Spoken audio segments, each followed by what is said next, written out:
اهلا وسهلا بكم في قناتي هنور ارت. النهارده هعمل موديل بسيط وسهل للمبتدئين. احد متابعي القناه بعتت لي صوره لموديل غرز مربعات، لسه مبتدئه ولسه بتتعلم، وطلبت مني ان انا اعمل الموديل ده. هو موديل سهل جدا لاي حد مبتدئ. هيكون معانا ايه النهارده؟ معانا سلسله معدن، السلسله اللي هي بتتركب في الشنطه. طول السلسله 1.25 متر، ومعايا كمان قفل مسطرة او اي قفل متاح معاكي. القفل ده بيكون عبارة عن قطعتين، وفي 3 مسامير بيكونوا مع القفل بيتركبوا في النهاية، 3 فتحات للمسامير، وحلقتين من المعدن او الجانش، فلازم يكون نفس مقاس الشبكة. ومعايا طبعا خيط السلسلة او مكرمية البوليستر، سمك الخيط تقريبا 4 ملم.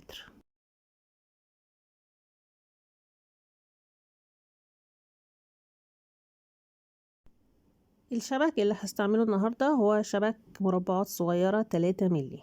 طول الشبك 41 سنتيمتر، والعرض بالجوانب هيكون 45 سنتيمتر. عرض الشنطة عامة هيكون 22 سنتي. الجوانب أو عمق الشنطة هيكون 4 سنتيمتر. هستعمل مقص، ولاعة، علامات من البلاستيك، وقلم ماركر. يفضل يكون معاكي إبرة تنظيف احتياطي، بس أنا مش هستعملها وأنا بشتغل في الشنطة. أول حاجة بسحب الخيط، وبعدين بقص الخيط. ممكن أسحب متر أو أقل شوية، وبلسع طرف الخيط. بلسع طرف الخيط بسرعة لغاية لما يكون شبه إبرة التنظيف أو إبرة عريضة شوية. لو بترتاحي وبتحبي تستعملي الإبرة أوكي، مش مشكلة، بس الإبرة بتضغط شوية على البلاستيك لو في ازدحام في الخيوط أو مكان هدخل فيه أكتر من خيط. أول حاجة هنا بشوف أول صف من المربعات موجود في الجنب، الصف ده، وبرسم خط طويل على طول الصف من الناحيتين. لما بوصل لآخر مربع هنا في الصف أبدأ أرسم خط بالعرض وأكمل بيه لغاية الناحية التانية.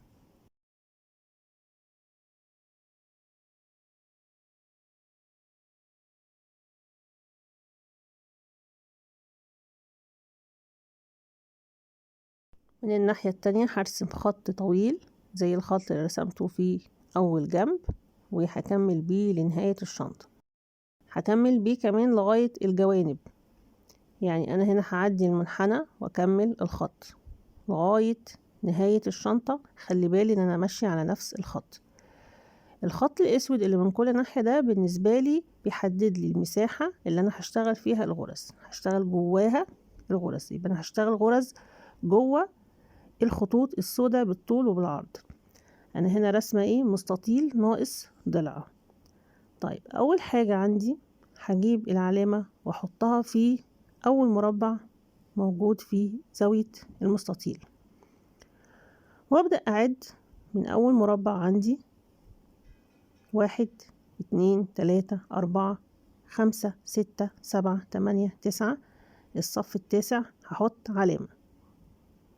بعد ما احط العلامة في اول صف هعد من عند العلامة مرة تانية 1 2 3 4 5 6 7 8 9، واحط العلامة في الصف التاسع.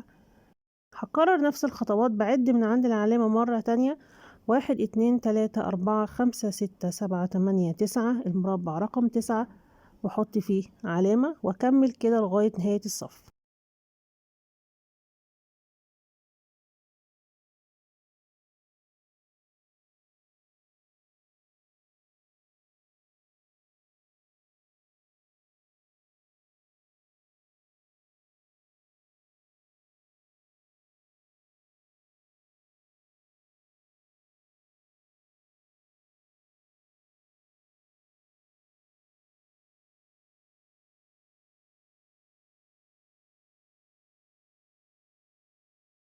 وصلت لاخر مربع في الزاوية بحط العلامة. العلامات دي هتكون فيها صفوف بتشترك فيها الغرز مع بعضها، فهسحب دلوقتي الخيط وادخله في تاني مربع موجود فوق مربع الموجود في الزاوية المستطيل اللي انا رسمتها في الاول، وادخل الخيط في تاني مربع بالعرض واسحب الخيط. هاجي عند المربع التالت بالطول اسحب الخيط، واجي عند المربع بتلاتة بالعرض هسحب الخيط. هكمل بنفس الترتيب، مربع 4 بالطول مع المربع 4 بالعرض، وبعمل غرز مائلة. هفضل استمر واكرر الغرز بنفس الترتيب لغاية لما اوصل للمربع رقم 9 عند العلامة اللي لونها لبني.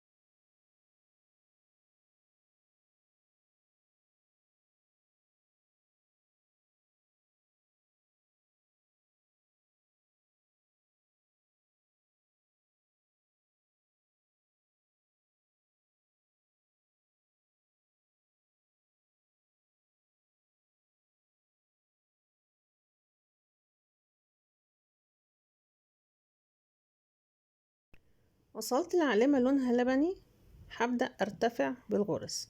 يبقى انا مش هشتغل في الخط الاسود، لا انا هطلع فوق في المربعات الموجودة في الصف ده. لو انا هعد المربعات دي هلاقي ان انا وصلت هنا رقم كام؟ 9. 9 مربعات بالطول و9 بالعرض. فهكمل الغرز دلوقتي. هبدأ بقى اشتغل بالعرض وابدأ هنا اشتغل بالطول، ونفس نص الغرزة اللي عملتها المثلث ده هكرره مرة تانية. يبقى انا عندي غرزة مربعة، الغرزة دي معمولة على 9 مربعات بالطول و9 بالعرض، وهكمل الغرز لغاية لما يقفل المربعة.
كده الغرزة اكتملت، وده شكلها. بدأت عند العلامة البينك وانتهت عند العلامة اللبني. لو انا هعد هلاقي ان هما 9 مربعات بالطول وبالعرض من كل ناحية. يبقى ده شكل الغرزة الاساسي. هنوضح مع بعض النمط، والنمط ده اللي هنكمل بيه كل الغرز في باقي الشنطة.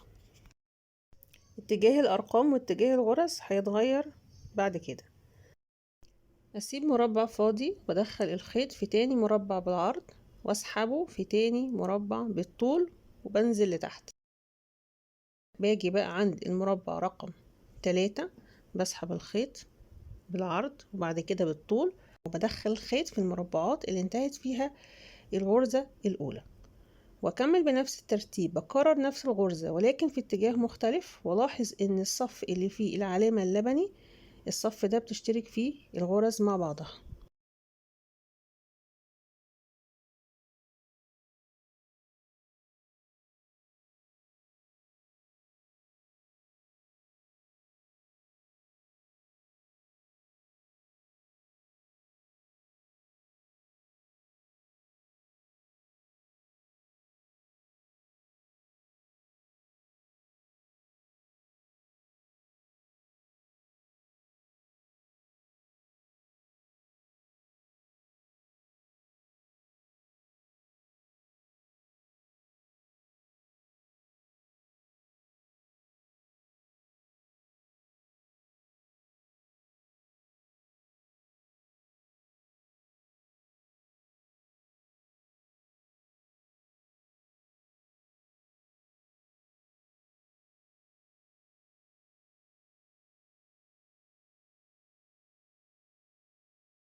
وصلت المربع رقم 9 عند صف العلامة الصفراء. بعد كده هبدأ أنزل لتحت، أشتغل بالطول لتحت. فهسحب الخيط دلوقتي في المربع ده بالطول، وانزل تحت عند الخط الأسود واعمل الغرز بنفس الترتيب. يبقى أنا خلي بالي من الصفوف اللي فيها العلامات، لأن أنا عندها ببدأ أغير اتجاه الغرز وأشتغل بالطول.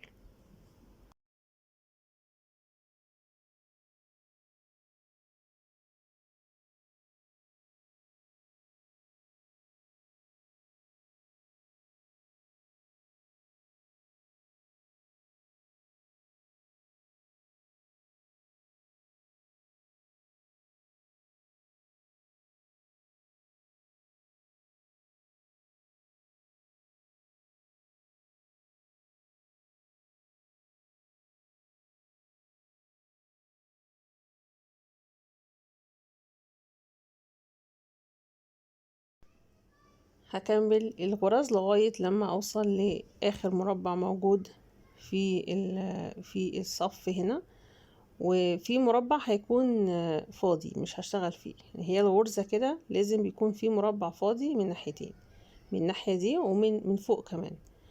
طيب يبقى الغرز هنا انتهت عند الصف اللي فيه العلامة، وهنا برضو اشتركت فيه العلامات. هكمل نهاية الصف ولكن عكس الاتجاه، كل غرزة هتكون عكس اتجاه الغرزة اللي قبلها. لما اجي اطلع فوق هبدأ من اول هنا، من المربع اللي انتهت فيه الغرزة الاولى بالعرض، بعد كده اشتغل بالطول، هدخله في تاني مربع بالطول، وبكمل المربع الثالث بالعرض مع المربع الثالث بالطول، وهكمل بنفس الترتيب لغاية لما ينتهي المربع على 9 مربعات بالطول وبالعرض.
هبدأ بعد كده اعمل الغرزة الرابعة. الغرزة الرابعة اخلي بالي ان هي هتبدأ في المربعات اللي انتهت فيها الغرزة الثالثة، ومع المربعات اللي انتهت فيها الغرزة التانية، المربع التاني الموجود تحت. دايما طرف الخيط بيتكسر وده عادي، وانا بشتغل بحدده مرة تانية، كل ما يضعف او يتكسر معايا برجع مرة تانية واحدد طرف الخيط. بعد ما بحدد طرف الخيط وبيرجع زي الاول، برجع اكمل الغرز في المربعات اللي انتهت فيها الغرزة التالتة والغرزة التانية بالطول وبالعرض.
لما بستمر في الغرز خلاص مش بحتاج ان انا اعد كل شوية 9 مربعات بالطول وبالعرض.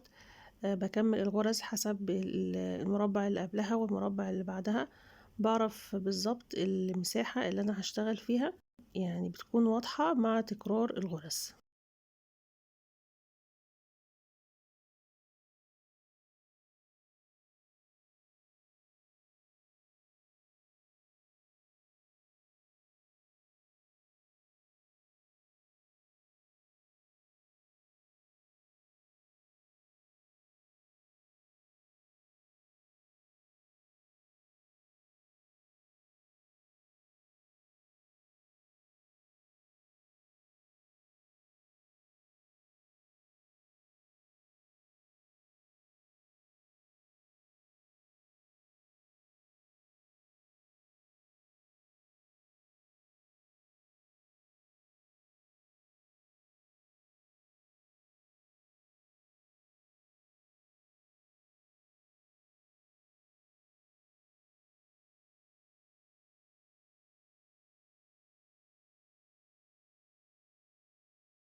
بكمل مربعات الغرز بنفس الطريقة، كل مربع بتكون الغرز في عكس اتجاه الغرزة اللي قبلها، سواء ده كان بالطول أو بالعرض. وخلي بالي من العلامات، التقسيمة اللي أنا قسمتها في الأول، كل علامة بتكون عندي صف بتشترك فيه الغرز مع بعضها. ده شكل الغرز لما اكتملت لغاية نهاية الصف. الغرز أخدت الشكل ده وما عملتش غرزة مخصوص للقاعدة. ونخلي بالنا من شكل المربعات، اكتمل لغاية النهاية ما عدا الجزء بتاع المنحنيات. هنا المربع متاكل من الجزء ده ومن الجزء ده، ومن الناحية التانية المربع متاكل. طيب لما كملت الصف للآخر هلاقي متبقي معايا 8 مربعات بالطول مش 9، وهكمل عليه غرز مائلة. اما الجزء المتاكل ده فالافضل ان انا اعمل الغرزة بشكل طبيعي واسيب الجزء ده فاضي في الاخر خالص. الجزء المنحنى ده بكمله في الاخر، بلاش ابدأ بيه عشان ما اتلخبطش. نيجي هنا عند العلامات، خلي بالي هنا ان كل علامة كونت عندي صف بتشترك فيه الغرز المربعة مع بعضها. العلامات دورها ان هي هتحدد وتقسم الغرز، كل واحدة تكون قد التانية بالظبط. بكده يكون انتهى الجزء الأول. شكرا جدا على المشاهدة، تابعوني في الجزء التاني.